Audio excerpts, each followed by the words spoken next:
இந்த மார்னிங் க்ளோரிங்கிறது அந்த பேருக்கு ஏற்ற மாதிரியே காலையில் அந்த ஒரு நம்ம அதிகாலையில் பார்க்கும்போது பூக்கள் இது மாதிரி மலர்ந்துருக்கும்.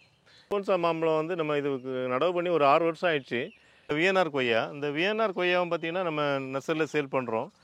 குறைஞ்ச அளவு செடிகள் தான் இருக்குது. காய்கள் வந்திருக்கு, அது பழமாகவும் ஆயிடுச்சு. பார்க்கலாம் எப்படி இருக்குன்னு சாப்பிட்டு.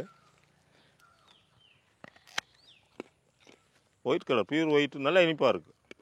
பழங்களோட கூட நம்ம வாங்கிக்கலாம் நீங்கள் தேவைப்படுறவங்க. அதுமாதிரி பூ பிஞ்சியாக இருக்கும்போது கொண்டு வச்சிங்கன்னா அந்த பூக்களே திருப்பி பழங்களாகும். பழம் இனிப்பாக இருக்கக்கூடிய ஒரு வெரைட்டி.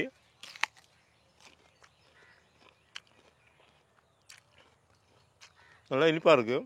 பைனாப்பிள் செடி, இந்த பைனாப்பிள் செடி கூட நம்ம தொட்டியில் போட்டு வச்சுருக்குறோம். அதில் கூட பழங்கள் வந்திருக்கிறத நீங்கள் பார்க்கலாம். ரொம்ப எளிமையான பராமரிப்பு உள்ள செடி தான் இதுவும். இன்னும் நாளாக நிறைய காய்க்கும். இப்போது இந்த இதை பார்க்கும்போது உங்களுக்கு இந்த கவாத்தினுடைய முக்கியத்துவம் என்னங்கிறது தெரியும்.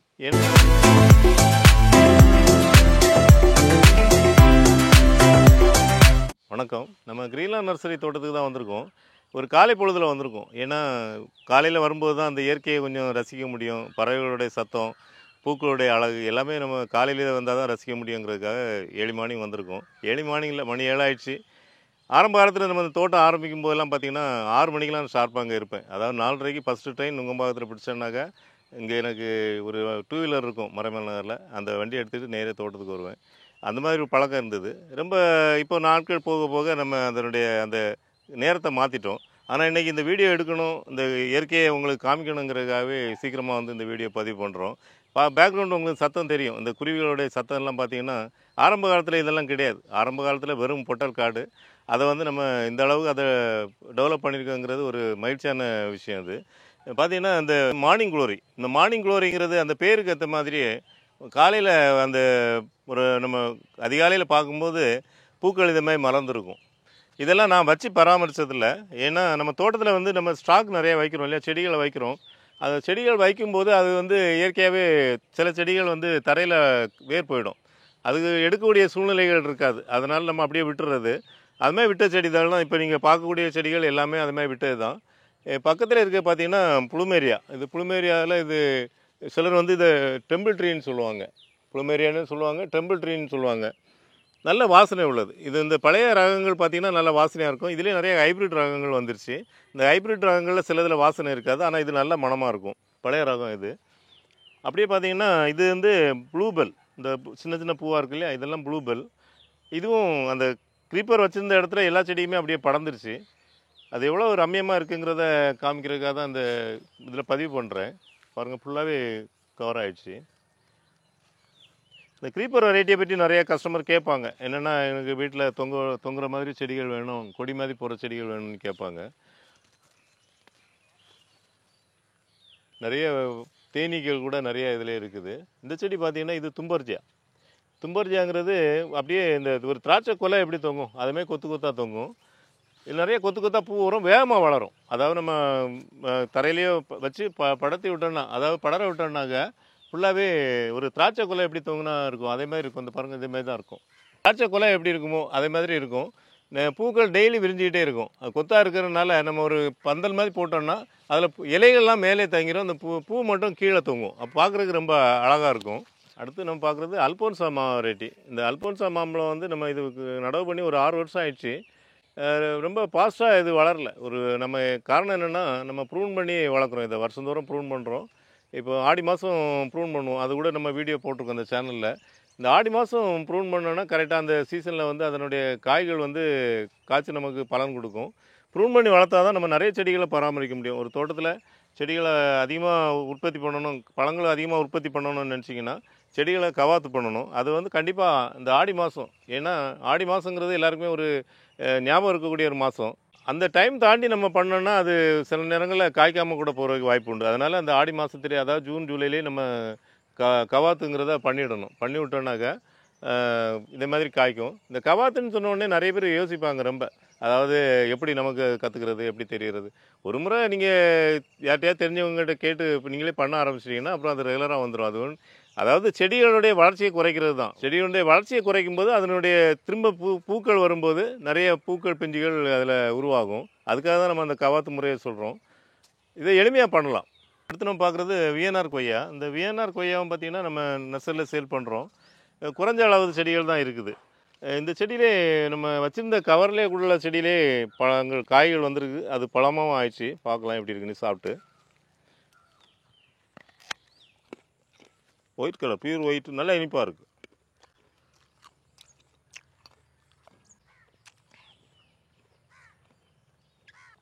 சதைப்பகுதி அதிகமாக இருக்குது. விதைகளுடைய அளவு கம்மியாக தான் இருக்குன்னு நினைக்கிறேன். இன்னொரு கடி கடிச்சா தான் தெரியும்.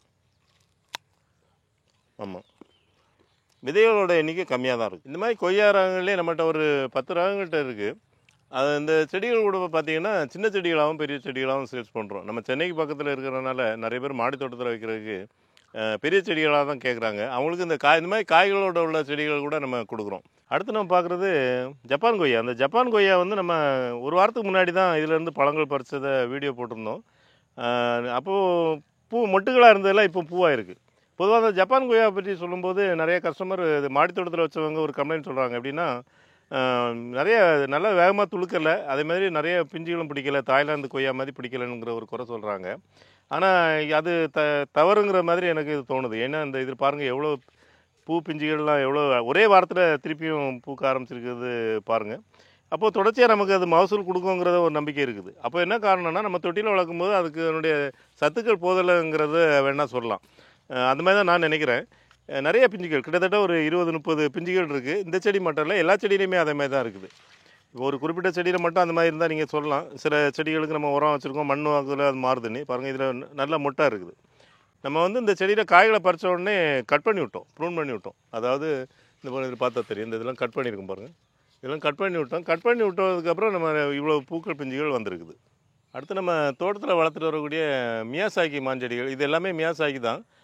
இது வந்து நம்ம கடந்த வருஷம் நம்ம சின்ன செடிகளாக கவரில் வளர்க்க ஆரம்பித்தோம். ஏன்னா பெரிய செடிகள் நிறைய பேர் கேட்டதுனால வளர்க்க ஆரம்பித்தோம். இப்போ நல்லா ஒரு 4-4.5 அடி உயரத்துக்கு வளர்ந்துருச்சு.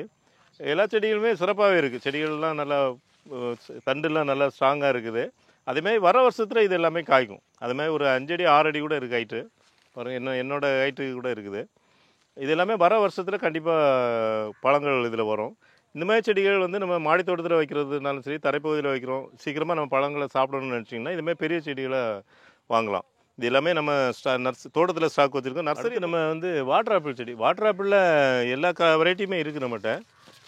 ஒரு 5-6 ரகங்கள் இருக்குது. தல்காரி, பாலி, அப்புறம் ரெட் வாட்டர் ஆப்பிள், ஜாம்பக்கா. அதாவது ஜாம்பக்காங்கிறது ரொம்ப இனிப்பு இருக்காது. அது நிறைய பேர் அதையும் விரும்பி கேட்குறாங்க. இந்த செடிகள் எல்லாமே வளர்ந்த செடிகள். அதாவது கிட்டத்தட்ட ஒரு 400-500 செடிகளை 2 வருஷமாக மெயின்டைன் பண்ணிட்டு வரோம். இந்த செடிகளை வந்து வளர்த்து கொடுக்கணும் அப்படிங்கிறதுக்காக. அதுலேயே நிறைய பழங்கள் வந்திருக்குது, நீங்கள் பார்க்கலாம். இது இப்போ பழங்கள் வர வர நம்ம நர்சரியில் எடுத்து கஸ்டமருக்கு கொடுக்குறோம். இப்போ தேவைன்னா பழங்களோட கூட நம்ம வாங்கிக்கலாம் நீங்கள் தேவைப்படுறவங்க. அதுமாதிரி பூ பிஞ்சியாக இருக்கும்போது கொண்டு வச்சிங்கன்னா அந்த பூக்களே திரும்பி பழங்களாகும். இது ரெட்டுலேயே பார்த்தீங்கன்னா இது பழம் இனிப்பாக இருக்கக்கூடிய ஒரு வெரைட்டி.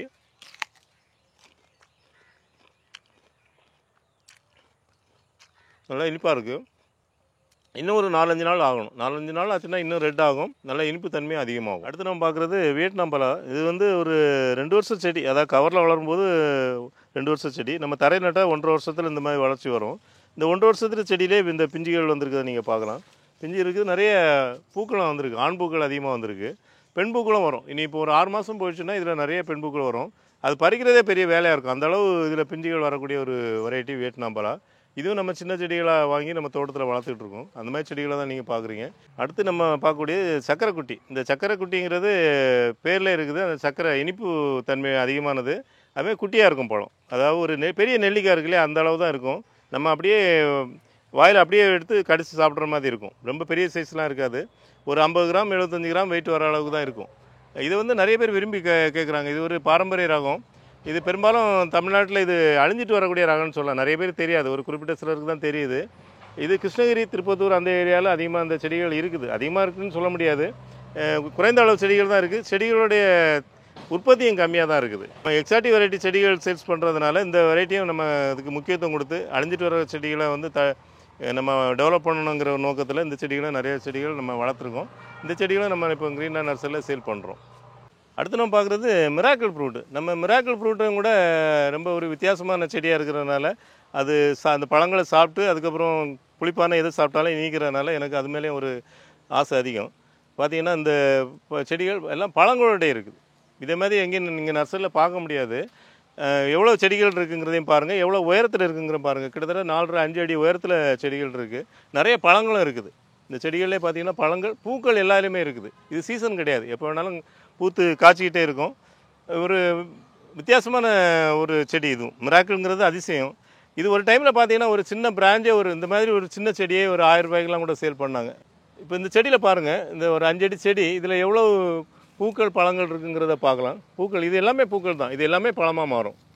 இந்த செடிகளே சின்ன செடிகளும் நம்ம சேல்ஸ் பண்ணுறோம். இந்த சின்ன செடிகளாக தேவைப்படுறவங்க சின்ன செடிகளாக வாங்கிக்கலாம். இந்தமாதிரி பெரிய செடிகள் மாடியில் வைக்கிறோம், நம்ம வளர்க்குறதுக்கு வெயிட் பண்ண முடியாது அப்படிங்கிறது மாதிரி இருந்தால் இந்தமாதிரி பெரிய செடிகளே நம்ம சப்ளை பண்ணுறோம்.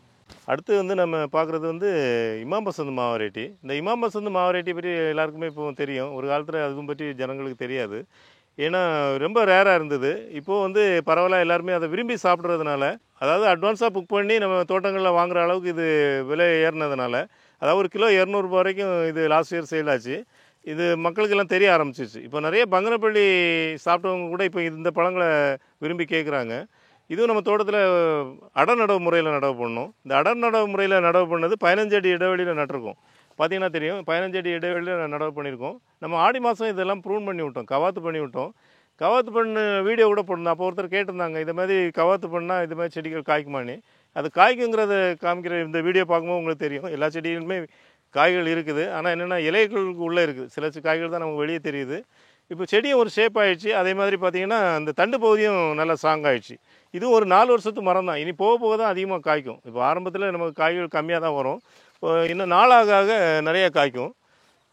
இப்போது இதை பார்க்கும்போது உங்களுக்கு அந்த கவாத்தினுடைய முக்கியத்துவம் என்னங்கிறது தெரியும். ஏன்னா அந்த கவாத்து பண்ணும்போது எல்லாருமே நினச்சிருப்பாங்க, என்ன மொத்தமாக மொட்டை அடிக்கிறார் அப்படின்ற மாதிரி. ஆனால் அது மாதிரி பண்ணனால தான் இப்போ காய்கள் இவ்வளோ வந்திருக்குது. அடுத்து நம்ம பார்க்குறது பைனாப்பிள் செடி. இந்த பைனாப்பிள் செடி கூட நம்ம தொட்டியில் போட்டு வச்சுருக்குறோம். அதில் கூட பழங்கள் வந்திருக்குதை நீங்கள் பார்க்கலாம். ரொம்ப எளிமையான பராமரிப்பு உள்ள செடி தான் இதுவும். நம்ம மாடி தோட்டத்திலையும் வளர்க்கலாம். மாடி தோட்டத்தில் கொஞ்சம் பெரிய தொட்டியில் வச்சோன்னாக்கா பழங்கள் வரும். அதுமாதிரி இந்த சின்ன தொட்டிலே பழங்கள் வந்திருக்க பார்க்கலாம். சின்ன தொட்டியாக இருக்கிறனால சின்ன பழம் வந்திருக்கு. கொஞ்சம் பெரிய தொட்டியில் வச்சுருந்தோம்னா நம்ம பெரிய பழங்களே வந்திருக்கும். இந்த செடி ரகங்களையும் நம்ம நர்சரியில் சேல் பண்ணுறோம். அடுத்து நம்ம பார்க்குறது மில்க் ஃப்ரூட் செடி. இது நிறைய வீடியோ போட்டிருக்கோம். நம்ம லாஸ்ட் வீக் போட்ட வீடியோவில் நம்ம கஸ்டமர் தோட்டத்திலே கூட பழங்கள் வந்துருந்தது. ரொம்ப எளிமையான பராமரிப்பு தான். இது ஒரு ஆர்னமெண்டல் பிளான்ட் மாதிரியே வளரும். அதாவது ஒரு அடிப்பகுதியில் பார்த்திங்கன்னா ஒரு தங்க நிறத்தில் அந்த இலைகள் இருக்கும். மேல் பகுதியில் பார்த்திங்கன்னா இலையினுடைய மேல் பகுதி பச்சை நிறத்தில் இருக்கும். பார்க்குறதுக்கு ரொம்ப ரம்மியமாக இருக்கும். இது நிறைய செடிகள் ஒரு 5 அடி 6 அடி ஹைட்லேயே நம்மகிட்ட இருக்குது. எல்லாமே பெரிய செடிகளாக வளர்த்துக்கிட்டு இருக்கிறோம். இது காய்கள் வந்ததுக்கப்புறம் சேல் பண்ணலாங்கிற நோக்கத்தில். ஆனால் இப்போது யாருக்கும் தேவைன்னா கூட இந்த செடிகளை நம்ம பார்சல்லையும் நேர்லேயும் கூட வந்து வாங்கிக்கலாம். அடுத்து நம்ம பார்க்குறது பெங்களூர் மாஞ்செடி. இந்த பெங்களூர் மாஞ்செடி கூட பெரிய கவரில் காய்களோடு இருக்குது. பார்த்திங்கன்னா பெரிய பெரிய காய்களோட மாஞ்செடி ஒரு 8 அடி 7 அடி ஹைட்டில் இருக்குது. எல்லாம் நிறைய செடிகளிலே காய்கள் இருக்குது பார்க்கலாம். இதை நம்ம மாடி தோட்டத்தில் அப்படி வச்சாலும் சரி, தரைப்பகுதியில் நட்டாலும் சரி, நம்ம தொடர்ந்து காய் கொடுக்கும். ஏன்னா இது பெரிய செடி, வளர்ந்த செடி. இந்த ரகம் பழைய ரகமாக இருந்தால் கூட இப்போ மக்கள் மத்தியில் இது வரவேற்பு இருக்குது. ஏன்னு கேட்டால் இது ஊறுகாய்க்கும் பயன்படுத்தலாம், பழமாகவும் யூஸ் பண்ணலாம். அந்த மாதிரி இருக்கிறதுனால நிறைய பேர் விரும்பி கேட்குறாங்க. நிறைய செடி வாங்குறவங்க கண்டிப்பாக ஒரு பெங்களூரா செடி அவங்க வீட்டில் வளர்க்கணும்னு ஆசைப்படுறாங்க. ஏன்னா இது தொடர ஈஸியாக பழங்களை கொடுக்கக்கூடிய ஒரு வெரைட்டி. அடுத்து நம்ம பார்க்குறது மலையன் வாட்டர் ஆப்பிள். இந்த மலையன் வாட்டர் ஆப்பிளுங்கிறது ஒரு வாட்டர் ஆப்பிள் தான். ஆனால் ஆரம்பத்தில் ஒரு 10-15 வருஷத்துக்கு முன்னாடி ஆப்பிள் செடின்னு இதை சேல் பண்ணாங்க. ஆப்பிள் செடிலாம் இப்போ தான் நமக்கு நிறைய பேருக்கு தெரியுது. அப்போது நமக்கு ஆப்பிள் செடி எப்படி இருக்குங்கிறதே தெரியாது. அதனால் இதான்னு நினச்சிட்டு கூட நிறைய பேர் வாங்கி நடவு பண்ணவங்க கடைசியில் அதை வாட்டர் ஆப்பிள்னு சொல்லி கடைசியாக தான் தெரிஞ்சுது. ஏன்னா வீடியோ கூட போட்டிருந்தாங்க, ஒரு நர்சரியில் இதே மாதிரி நம்ம ஊர்லேயும் ஆப்பிள் செடி காய்ச்சிச்சு அப்படின்னு சொல்லி ஒரு வீடியோ போட்டிருந்தாங்க. அதை பார்த்தா கடைசியில் அது இந்த மலையன் ஆப்பிள் தான். ஆனால் அந்த ஆப்பிளோடைய தன்மையில் அந்த மாவு தன்மையோடு இருக்கும். அதாவது வாட்டர் ஆப்பிளை விட கூட 2-3 மடங்கு பெருசாக வரும். அதே மாதிரி பழங்களும் சாப்பிடும்போது ஒரு மாவு தன்மையோடு இருக்கும். இதனுடைய பூக்கள் கீழே கொட்டும் பார்த்தீங்களா, அந்த காய்கள் வரும்போது மொட்டுகள் பூக்கள் ஆகும்போது அந்த ஒரு பெட்டு ஒரு பிங்க் கலரில் ரொம்ப அழகாக இருக்கும் அதை பார்க்குறதுக்கு. அந்த மாதிரி ஒரு அழகு கொடுக்கக்கூடிய ஒரு வெரைட்டி. ரொம்ப தரையில் வளர்க்குறது தான் இது ஏற்றது. ஏன்னா மாடியில் வளர்த்தா காய்க்காது. நம்ம தரைப்பகுதியில் இடம் இருந்ததுன்னா கண்டிப்பாக வீடுகளில் இந்த அலங்கார செடியாக கூட வளர்க்கலாம். நல்ல ஒரு வெரைட்டி. இது நம்ம தோட்டத்தில் நடவு பண்ண பல வகையான எக்ஸாட்டிக் வெரைட்டி செடி நட்டிருக்கோம். இதில் கிட்டத்தட்ட ஒரு 30 வெரைட்டி மரங்கள் நட்டிருக்கோம். எல்லா மரத்தினுடைய பழங்களையும் நம்ம அறுவடை பண்ணி நம்ம கஸ்டமருக்கு காமிக்கணுங்கிறது ஆசை. ரெண்டாவது அதனுடைய பழங்கள் எப்படி காய்க்குது, அதே மாதிரி நம்ம ஊரில் இந்த மரங்கள் காய்க்குமா, சந்தேகத்தை நிவர்த்தி பண்ணலாம். இப்போ நிறைய பேர் என்னதான் நம்ம தொட்டியில் வளர்த்து காமிச்சாலும் எல்லாம் பார்த்துட்டு கடைசியில் சார் நம்ம ஊரில் இது காய்க்குமான்னு ஒரு கேள்வியை கேட்குறாங்க. அவங்களுக்கு அந்த சந்தேகங்கிறது தீரவே மாட்டேங்குது. அதுக்காக தான் இப்போ நிறைய எக்ஸாட்டிவ் வெரைட்டி இதில் நடவு பண்ணியிருக்கோம். ஒரு 30 வகையான செடிகளை நட்டிருக்கோம். இதுக்கு ஊடே நம்ம பப்பாளி நடவு பண்ணியிருந்தோம். அதை மழைக்கு முன்னாடி அது கூட நான் வீடியோ போட்டிருந்தேன். இந்த மிக்ஜாம் புயலுக்கு முன்னாடி நடவு பண்ண செடி மாமரம் இது. அதுமாரி இந்த வாழை இப்போ நட்டிருக்கும் பார்த்தீங்களா, இதெல்லாம் காவேரி வாழை. இந்த இடத்துல நம்ம பப்பாளி நடவு பண்ணியிருந்தோம். இந்த மழையில் தண்ணி தேங்கி பப்பாளி வந்து எல்லாமே அழுகிடுச்சு.